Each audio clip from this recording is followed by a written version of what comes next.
जी गए चाखने के लिए पकवान मांगा तो मैया ने डांट दिया।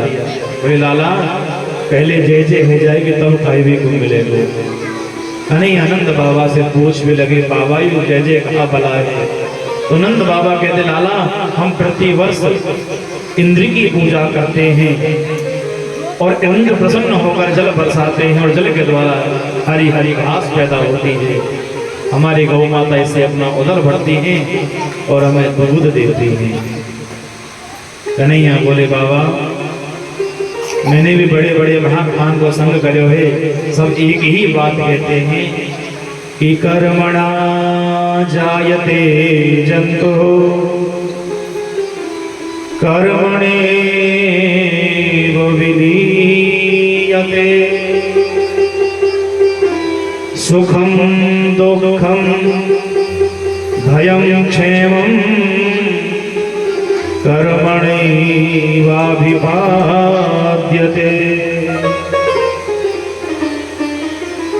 बाबा जीव जैसा कर्म करता है परमात्मा उसको वैसा फल देते हैं। जीव अच्छे कर्म करेगा तो जो सुख की प्राप्ति होगी, यदि जीव बुरे कर्म करेगा तो उसे दुख की प्राप्ति होगी। इसलिए बाबा हमारे प्रत्यक्ष देवता हैं ये गिरिराज महाराज, गौ माता, यमुना मैया। इसलिए इस बार मेरे कहने से गिरिराज जी का पूजन करो। और मैं आपको विश्वास देता हूँ गिरिराज जी आपको साक्षात दर्शन भी देंगे। अब तो महाराज ब्रजवासियों ने 56 भोग बनाए और 56 भोग बनाकर गिरिराज जी के शरण में गए। गिरिराज जी को स्नान कराया। ठाकुर जी ने मानसी गंगा की दिव्य धारा प्रकट कर दी। ब्रजवासी वहीं से जल भरे, गिरिराज जी को स्नान करावे, गिरिराज जी का पूजन हुआ। तत्पश्चात एक रूप में तो नंद नंदन पुजारी बने हैं और दूसरे रूप में नंद नंदन चतुर्भुज रूप धारण करके गिरिराज जी का रूप धारण करके ब्रजवासियों से कहने लगे लाओ ब्रजवासियों हो। अब तो ब्रजवासी थाल उठावे और गिरिराज महाराज थाल के थाल कटक जाए। मधु मंगल बोले चौरे लाला कन्हैया भैया ही तेरो देवता कितने जन्म को भूखो है, ये तो थाल देवता ही छोड़ दो। अरे हमको थोड़ी बहुत प्रसादी मिलेगी सब कटक जावे हो। कन्हैया बोले चिंता मत करो सबको प्रसादी मिलेगी, सबको प्रसाद मिलेगा। पूजन हो गया। तत्पश्चात ब्रजवासियों ने गिरिराज जी की 7 कोस की परिक्रमा लगाई। 7 कोस की परिक्रमा लगाने के बाद में जैसे ही गिरिराज जी के शरण में ब्रजवासी आए, उधर इंद्र ने अपने दूत को भेजा कि जाओ ब्रज में जाकर के देखो प्रतिवर्ष हमारी पूजा हुआ करती थी, इस बार पूजा हुई या नहीं। इंद्र के दूत ने आकर के देखा, तुरंत वापस लौट के समाचार दिया महाराज ब्रज में से तुम्हारा तो पत्ता बिल्कुल साफ। बोले क्या मतलब? बोले ब्रज में तो तुम्हारी जगह पे कोई नयो देवता आए के पूज रहे है। जब ये बात सुनी तो इंद्र क्रोध में भर गया। 49 मरुदगणों को आदेश दिया है अपने संवर्त निधों को आगे ले जाओ, ब्रज में इतनी जल वृष्टि करो, इतना मेघ बरसाओ कि ब्रज को जलमग्न कर दो, जल में डुबो दो। अब तो महाराज 84 कोस के ब्रज में मूसलाधार बारिश होनी प्रारंभ हो गई। कभी बिजली चमकती है, गौ माता रंभाने लगती है। गौ माता सर्दी के कारण थर थर कांपने लगे। ब्रजवासी घबरा गए। ब्रजवासी दौड़े दौड़े आए। बोले लाला अरे हमने तो पहले ही कही कि इंद्र की पूजा कर लो, यदि इंद्र नाराज हो जाएंगे तो उनके कोप से हमें कौन बचाएगा। कन्हैया बोले चिंता मत करो, मेरी गिरिराज जी कुछ उपाय बताएंगे, गिरिराज जी को सब ध्यान लगाओ। सबने गिरिराज जी का ध्यान लगाया। सब कीर्तन करने लगे कि गिरिराज धरण मैं तो तेरी शरण, गिरिराज धरण मैं तो तेरी शरण, गिरिराज धरण शरणे प्रभु तेरी शरणे प्रभु तेरी शरणे तेरी शरणी में तो तेरी शरणी गिरिराज धरणे प्रभु तेरी शरणे गिरिराज धरणी में तो तेरी शरणी।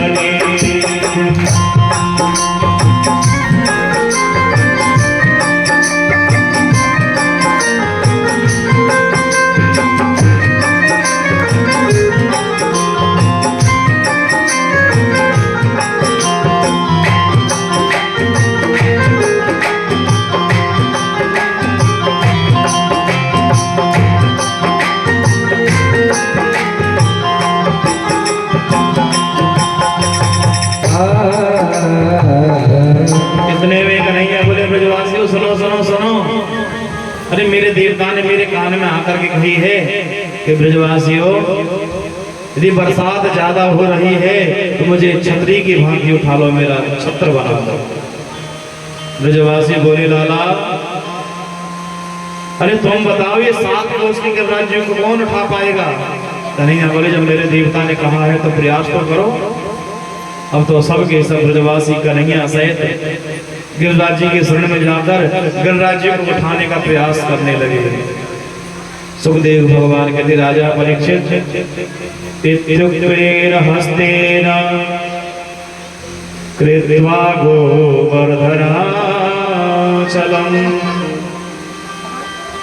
दधार लीलया कृष्ण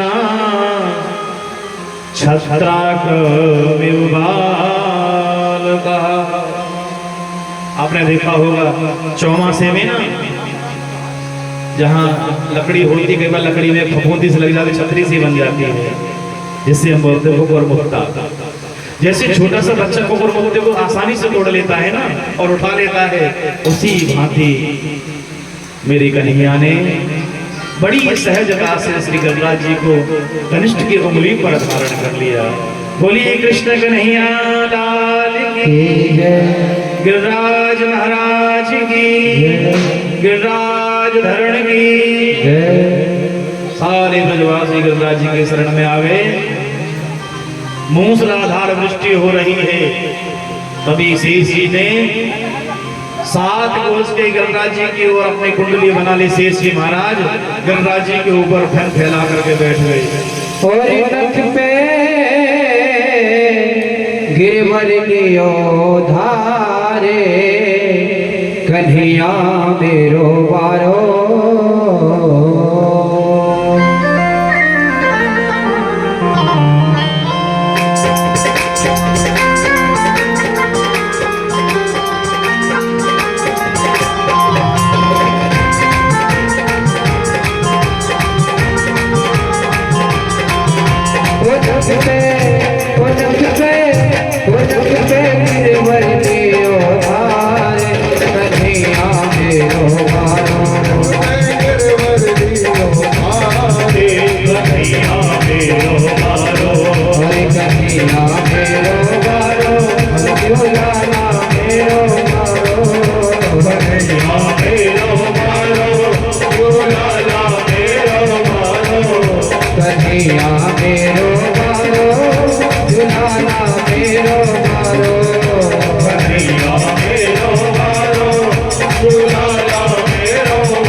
हमारी भुआ जी का बहुत बहुत अभिनंदन, जिन्होंने समस्त हमारे परिवार का सम्मान स्वागत किया है।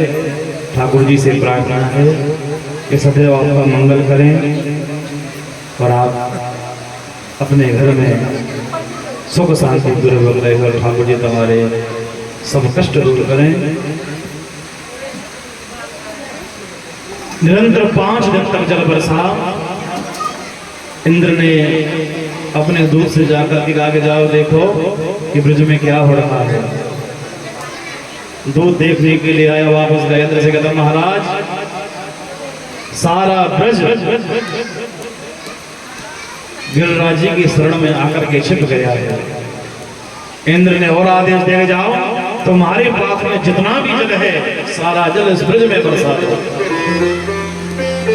जब 5 दिन तक निरंतर कन्हैया गिरिराज जी को धारण करके कनिष्ठ की उंगली पर एक ही साथ एक मुद्रा में खड़े रहे, तो मैया जसोदा को दया आ गई।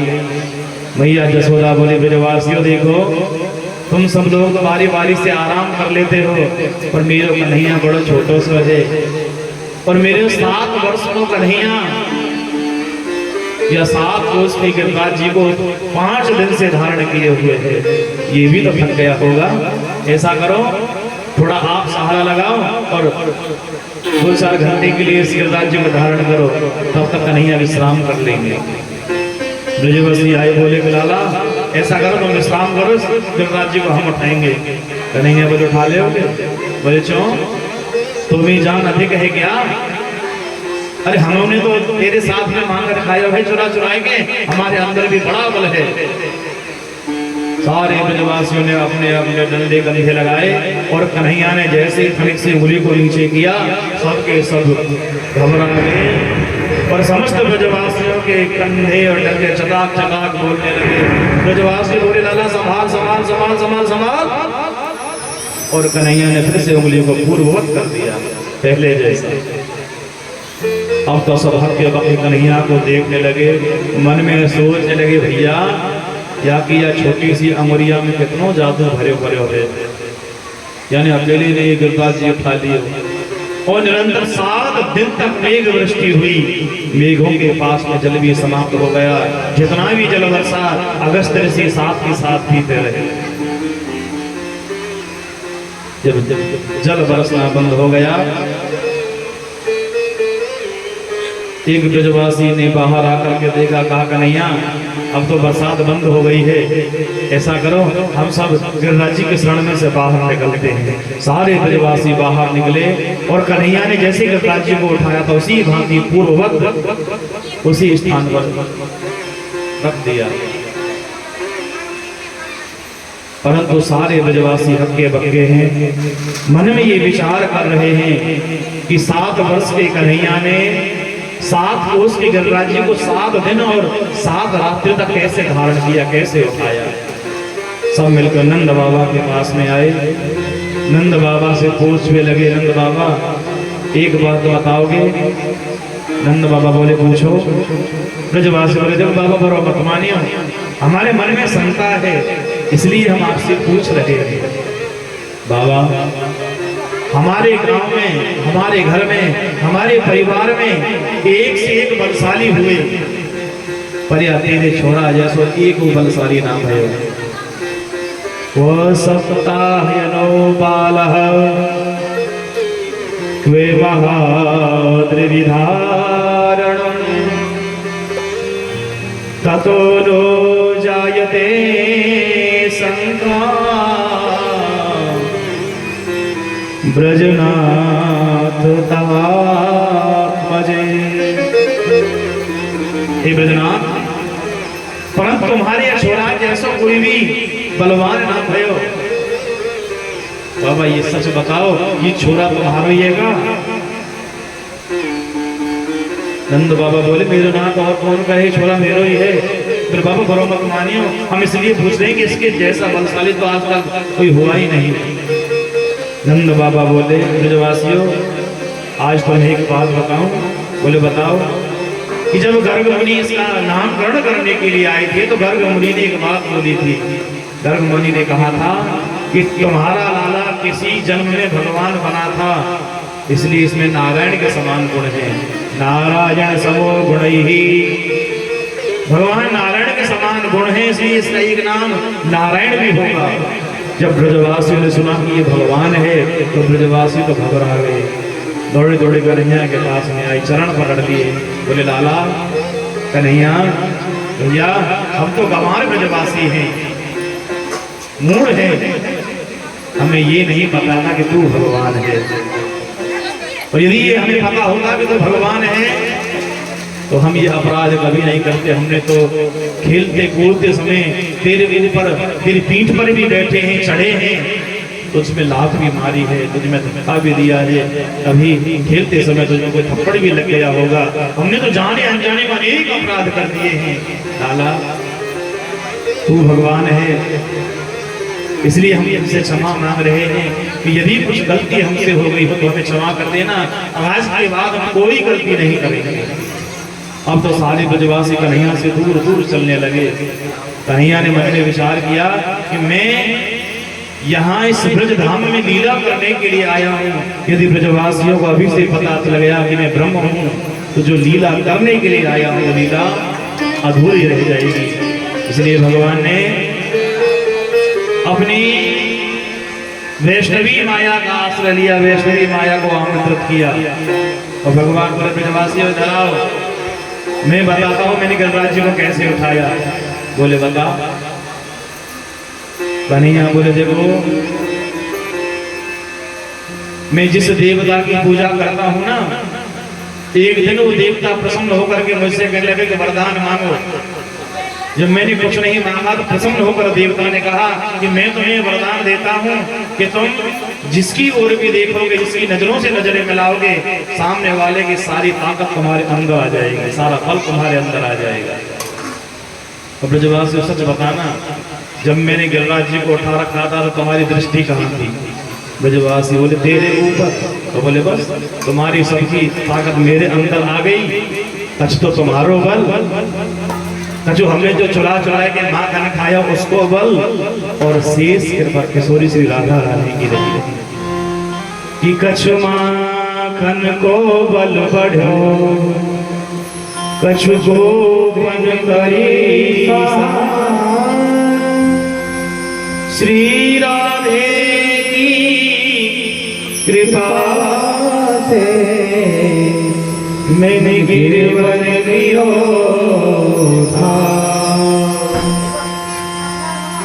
जब कन्हैया ने कहा ना कि मैंने तुम्हारा बल चुरा लिया है, अब तो मधु मंगल सीधामा मनसुखा आगे आए और गुस्सा है कि बोले चोरेदारी के जसोदा के छोड़ा नंद के लाला, पहले माखन चुरायो अब तुम ताकत चुराए हुए लग गए। अरे मैं कभी तो सोचे हो कि मेरे बल कहाँ चले, तुम गिरिराज कैसे उठ रहे हो? मैंने तो कबड्डी में कितनी पटक मारी, कितना हरायो, पर आज मैं सोचने भी लग रहा हूँ कि गिरिराज जी पे क्यों ना उठ रहे हो, क्योंकि मेरा बल तो सब देने चुराए लिए और सारे ब्रजवासी से फिर से कन्हैया से निपट गए। और कन्हैया तो यही चाहते थे।